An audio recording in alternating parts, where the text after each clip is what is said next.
I just want to thank you from the bottom of my heart for all your time. I would like to give you the final few moments for a closing statement.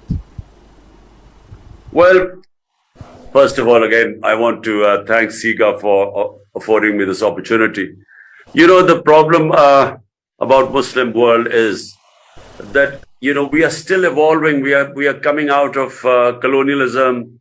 We haven't found our feet. Our education system lags behind. We don't have a great many scholars who can direct us. We have a split. We have the westernized elites in the Muslim world who moved quite far away from the religion and don't understand much about it. And then we have a lot of conservatives who do not understand the Western thought. So, you know, the best minds right now, I find, who are sort of doing a lot of good work, are scholars who are living in the Western countries. I find that they are coming up with some of the best ideas. They understand the Western thought, and then they can compare, you know, our life, our way of thinking, our history, our culture, the Islamic principles. And some of them, I must say, some of the best work is being done in the Western countries. All Muslim scholars who've gone to the West have done research, and they've come up with some great original work. What I tried to do in my last, in my time in last 2 years in my, when I was in government, I formed a Rahmatul Alameen authority. It was an authority which Rahmatul Alameen, you know, the mercy for mankind, the title given to our Holy Prophet, peace be upon him. And the idea was that in our schools, we would teach children the life of the Prophet. Because the Quran tells us to learn from the life of the Prophet. And why does the Quran tell us to learn from the life of the Prophet? Because he was the most successful man in human history. No human has achieved what he has done. So our children read books on Bill Gates or you know, all the sort of giants who've done well in business.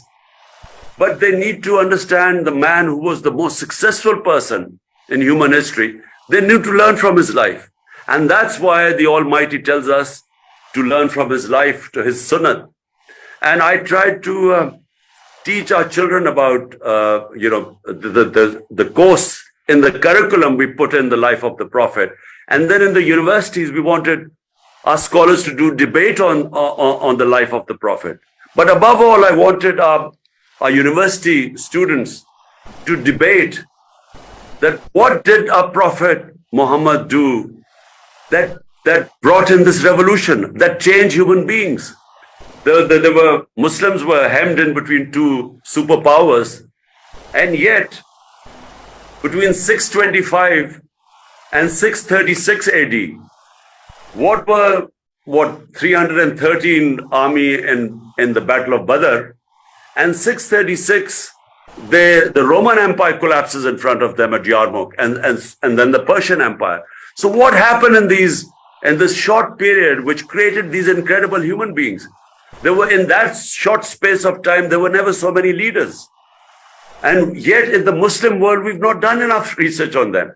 What did because it was not something physical. It was a revolution of the minds. The Prophet changed the mindset of the people. He made them realize their potential in life.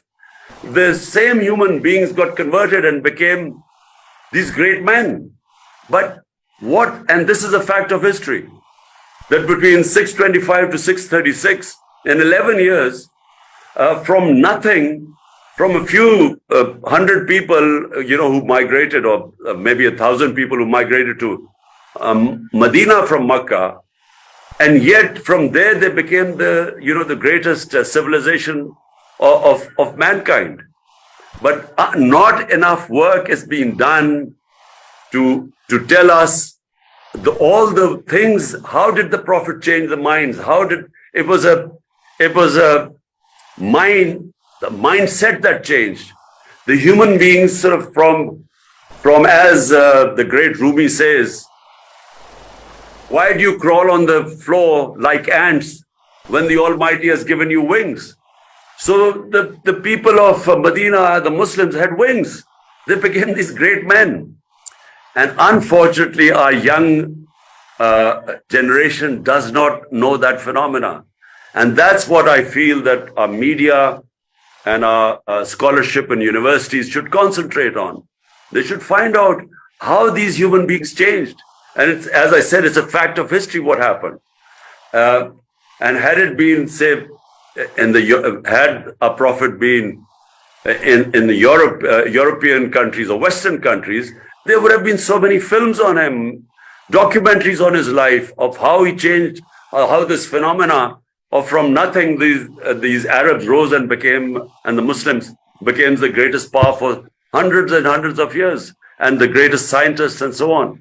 And I think we need to, when you say what happens next and for the Muslims, I think this is the most important thing that needs to be done.